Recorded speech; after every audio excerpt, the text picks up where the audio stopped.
Hello दोस्तों, आज हम लोग बात करेंगे यूनिवर्सल सेट की। हिंदी में कहते हैं सार्वत्रिक समुच्चय। ओके, तो ये समुच्चय क्या होता है, इसके बाद बात करेंगे यूनियन ऑफ सेट, मतलब सारे समुच्चयों का संकलन एक समुच्चय में ले आओ। और सार्वत्रिक समुच्चय क्या होता है, यूनिवर्सल सेट जिसमें सारे नंबर हों, जैसे A equal to 1 2 3 4 5, B equal to 4 5 6 7 8 और u इक्वल टू 1 2 3 से 10 तक सारे नंबर ले लो, तो ए बी उसका उप समुच्चय, बी बी उप समुच्चय। तो जो सार्वत्रिक समुच्चय होता है, यूनिवर्सल सेट होता है, उसके जो भी सब सारे उप समुच्चय होते हैं। जैसे कि u अगर कोई समुच्चय है, यू से प्रदर्शित करते हैं, तो यूनिवर्सल सेट अगर होगा कोई, तो यूनिवर्सल सेट होगा तो उसके जो सारे नंबर क्या होंगे और सारे समुच्चय क्या होंगे, उप समुच्चय होंगे। जैसे कि मान लो प्राकृतिक यक्ष एक प्राकृतिक संख्याओं का समुच्चय, तो उसी के अंदर सम संख्याओं का समुच्चय आ जाएगा, ए इक्वल टू मान लो, बी इक्वल टू विषम संख्याओं का समुच्चय। तो ये सब प्राकृतिक संख्याओं के अंदर ही तो आते हैं। तो बी भी यू का उप समुच्चय, ए भी यू का उप समुच्चय। तो सार्वत्रिक समुच्चय यूनिवर्सल सेट वो होता है जिसके अंदर सारे नंबर आ जाएं, उसे क्या कहेंगे, यूनिवर्सल सेट। तो आई होप समझ में आएगा यूनिवर्सल सेट किसे कहते हैं, कि एक ऐसा आधारभूत समुच्चय जिसके अंदर सारे समुच्चय आ जाए, पूरे के पूरे सभी समुच्चय आ जाएं, उसे क्या कहते हैं। और सभी समुच्चय जो भी समुच्चय होंगे उसके उप समुच्चय होंगे। तो सारे समुच्चयों को क्या कहते हैं, यूनिवर्सल सेट। सारे समुच्चयों को एक साथ लिख दें तो उसको यूनिवर्सल सेट। जैसे कि एग्जाम्पल से बात करते हैं, जैसे कि यूनिवर्सल सेट को क्या कहते हैं, सार्वत्रिक समुच्चय। हिंदी में लिख के आएगा, परिभाषा कहती है आधारभूत समुच्चय का सार्वत्रिक समुच्चय कहलाता है।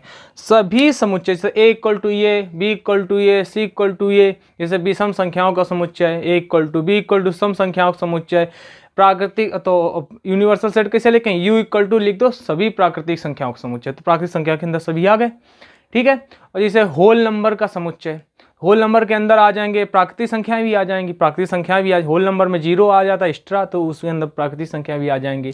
अब कह दो कि सारी धनात्मक संख्याओं का समुच्चय, सारी धनात्मक प्राकृतिक संख्याओं का समुच्चय, तो प्राकृतिक संख्याओं के अंदर धनात्मक भी आते हैं और ऋणात्मक भी आते हैं, तो सारे धनात्मक भी उसका उप समुच्चय हो जाएंगे। तो एक ऐसा सेट जिसके अंदर सारे समुच्चय आ जाएं उसको कहेंगे यूनिवर्सल सेट। हिंदी में कहेंगे सार्वत्रिक समुच्चय। इसका परिभाषा है आधारभूत समुच्चय सार्वत्रिक समुच्चय कहलाता है। इसे यू से प्रदर्शित करते हैं। तो इसको और समझने के लिए एक एग्जाम्पल देख लेते हैं।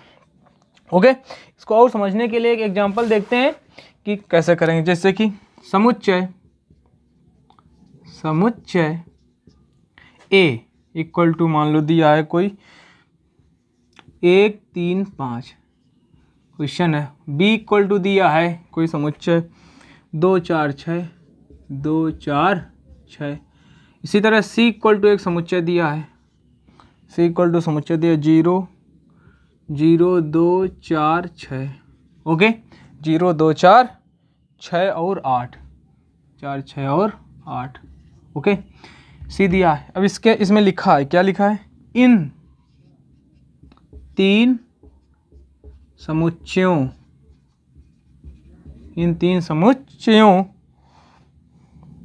में ए कामा बी कामा सी के लिए निम्नलिखित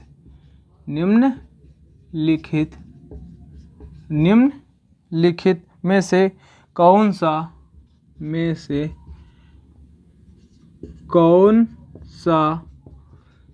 सार्वत्रिक समुच्चय होगा। पहला नंबर लिखा है इसी क्वेश्चन में, पहला लिखा है 0 1 2 3 4 और 6। दूसरा नंबर है 5। तीसरा नंबर इसका है 1। तीसरा नंबर है 0 शुरू होगा, 0 1 2 3 4, 0 1 2 3 4 5 6 7 8, 3 4 5 6 7 8 और 0 से 8 9 और 10।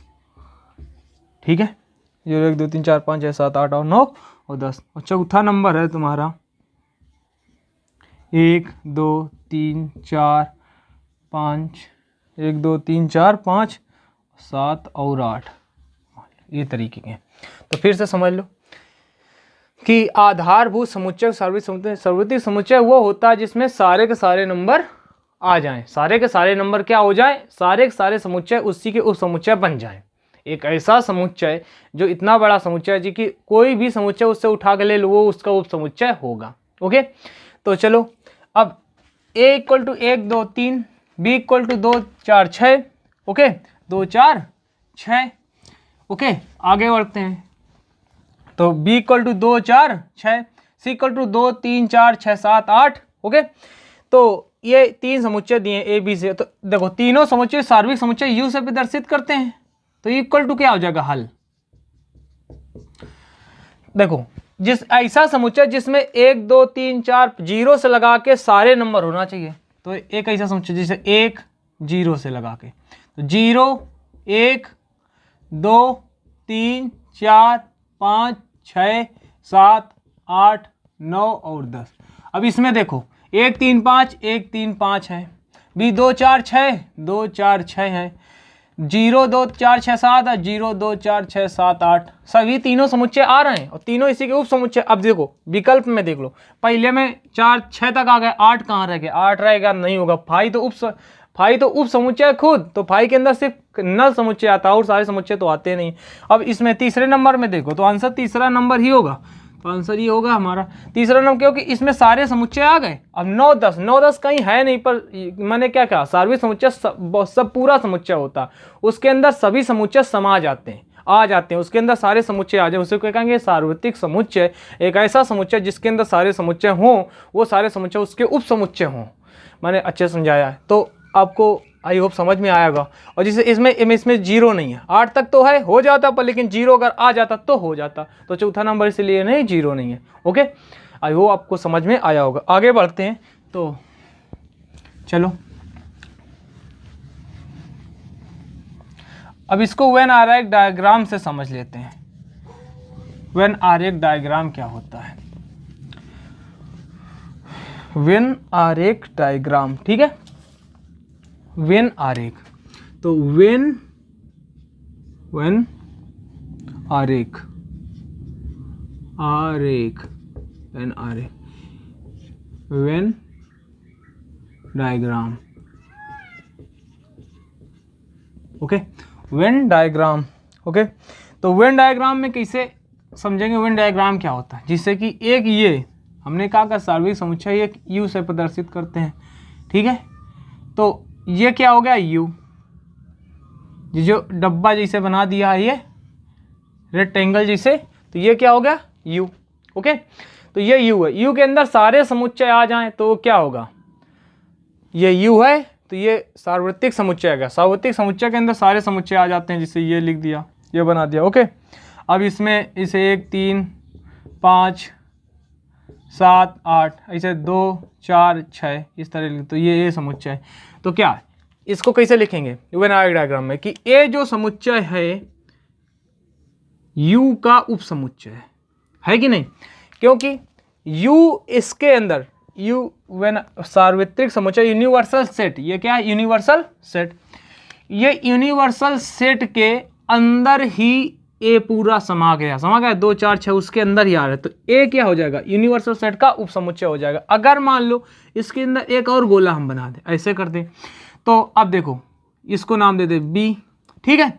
अब क्या होगा बी देखो ए के अंदर समाया है, तो बी ए का उप समुच्चय हो जाएगा। उप समुच्चय किसे कहते हैं, कि वो उसके अंदर पूरा आ जाए, उसका पार्ट हो, हिस्सा हो, ना कि वो हो।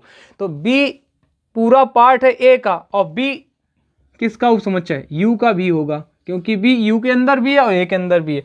और जब ए उप समुच्चय लिख दें तो इसको लिखने की कोई जरूरत नहीं है, तो बी क्या है ए का उप समुच्चय है, और ए क्या है यू का उप समुच्चय। अब क्या है कि बी ए का उप समुच्चय है तो ए यू का समुच्चय है, तो बी भी यू का ऑलरेडी होगा, मैंने लिख के बताया है। तो आई होप आपको समझ में आया। वेन आरेख डायग्राम से इस तरह अगर लिखा हो कोई, तो मतलब कि यह यू सार्वत्रिक समुच्चय है, मतलब यूनिवर्सल सेट है। यूनिवर्सल सेट में सारे सेट आते हैं, तो इसके अंदर लिख जाए। इसके अंदर लिखने का मतलब क्या है, ये जो अंदर लिखा होगा वो उस बड़े वाले जो इसके भीतर लिखा उसका उप समुच्चय होगा, इसे भी इसका उप समुच्चय होगा। तो इस तरह वेन आरेख डायग्राम समझेंगे। अब मान लो ओके, तो ये वेन आरेख डायग्राम आपको समझ में आया होगा।